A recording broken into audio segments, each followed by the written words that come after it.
Interesting in a long time. Fernando Mendoza against that really good Texans defense. We'll have it right here on ESPN a little less than 12 hours from now. What's the plan for Mendoza? Well, he got more reps with the ones this week, Greeny. And what that is about is that the Raiders are simultaneously resting the veteran Kirk Cousins and getting more experience for their number one overall pick, Fernando Mendoza. But the plan is still to have Kirk Cousins be the opening day starting quarterback for the Las Vegas Raiders. That's still the plan. The right plan or the wrong plan, Jordan? I think it's the right plan, but that plan is starting to shift. The more we see Fernando Mendoza, the more I am impressed with his ability to process. And when you're a young quarterback, the one thing that can stunt your growth and the one concern you have is if you play too early and your eyes don't know where they should go next. That's when Sam Darnold started to see ghosts, right? Because when you aren't looking at a certain thing, you see everything. You start to see things that aren't there. Fernando Mendoza did a great job of processing quickly. The ball came out quickly. His eyes moved through reads rapidly to the right place. Like, I saw a guy that is way ahead of schedule, and they're asking him to do things that he hasn't done before in college. If he continues to do this, that time lane is going to continue to bump up for Fernando. All right, I'm going to go on and get Tim on that a little later, but I got to fly through a few more of these. For on the Texans side of this, Shefty, the news is terrible. I feel like we get this every single year with injured receivers, and now it's Jaden Higgins. Tore his ACL on Tuesday at practice. He's going to be out for the year. He was running as their number 2 wide receiver. Very difficult to lose a receiver in late August and think that you can come up with another one to just go replace him. Very difficult blow for Jaden Higgins. Very difficult blow for the Texans offense. Just another awful injury in what has been a summer of more of them than usual. Tim Hasselbeck on a team that has a Super Bowl caliber defense. Of that, there is no question. And a quarterback who comes in with a burden, based upon his performance of last year in the playoffs. This, I guess, has to be the last thing he needed. Last thing he needs, because, Granny, you're right, it's Super Bowl caliber defense, and there probably is not a quarterback under more pressure to perform than C.J. Stroud. After his rookie season, people kind of anointing him as this, next franchise quarterback that you're going to build things around, and he's just gone the other direction since that point. So, look, if he doesn't, I don't believe, if he doesn't have the best statistical year of his career, and if they're not winning a postseason game, I think there are going to be serious concerns about whether or not he's a starting quarterback in the NFL. That's a tough spot to be in, and a lot of pressure on Stroud's shoulders. No question about it. There have been so many injuries there in the skill position players. This was exactly what they did not need. Next up is Foxborough.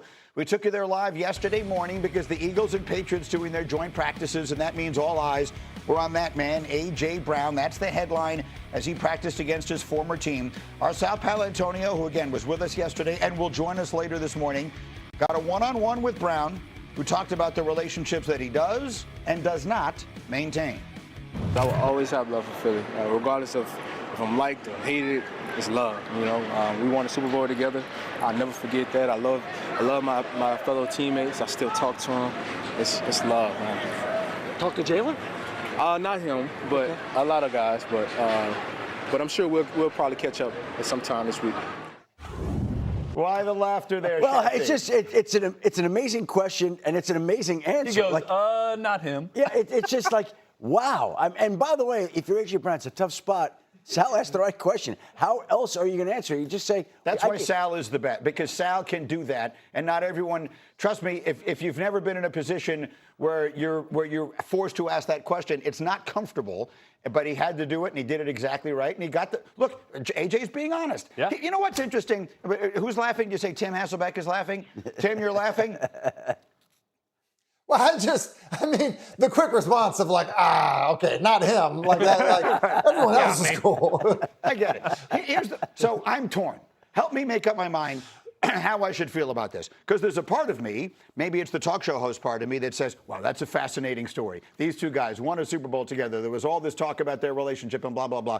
And then there's another part of me that says, when did we get here in sports? When did we all of a sudden... You love this. I kind of love it, but at the same time, they were teammates. It's pretty evident they didn't see eye to eye. Doesn't mean that they want to beat each other up. It just means they don't particularly like each other for whatever reason. That's life. And he's gone on with his life. We haven't talked. It's all good. Which side of this should I be on? To me, we kind of knew. Yeah. Everybody sensed that there was an issue. And Right. it's the reason that A.J. Brown is playing Right. for the New England Patriots today. Right. And the reason that the Patriots wide receivers are going to be as strong as they've been in any recent season, and why the Eagles have an absence to try to make up for this year because of that relationship that A.J. Brown was very honest about. I think this was just like the stamp of confirmation, though. I Right. think there was always that gray area. Well, are we blowing it a little out of proportion? Was the relationship that bad? Was that a reason that the chemistry and the offense wasn't clicking?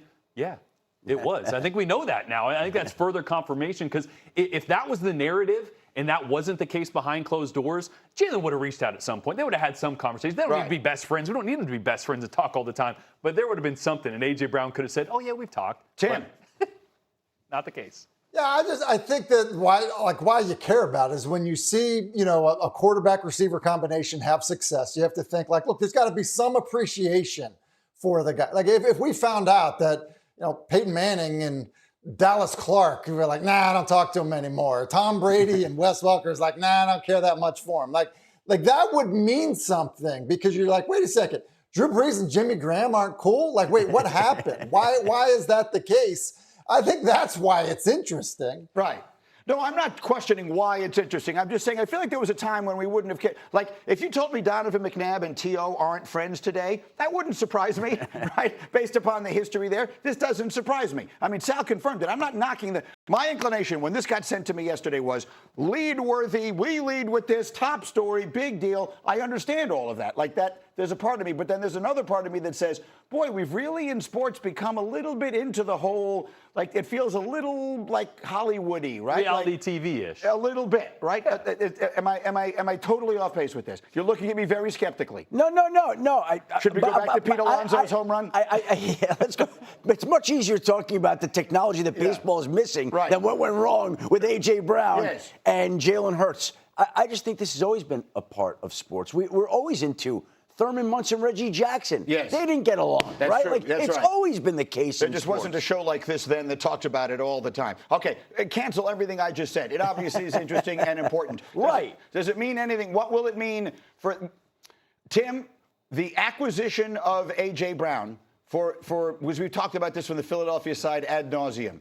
Will the acquisition of A.J. Brown be the piece that was missing for New England that puts them over the top? I don't know that it puts them over the top, but I think it makes life way easier for Drake May. I mean, way easier. I think the addition, for a quarterback that's already ascending and, is going, in my mind, going to be one of the best players in the league. I think it's absolutely significant. And I think why you end up looking at it and saying, well, wait a second, A.J. Brown wasn't traded for performance reasons. It probably was personality and relationship reasons, and the big benefactor is New England and Drake May.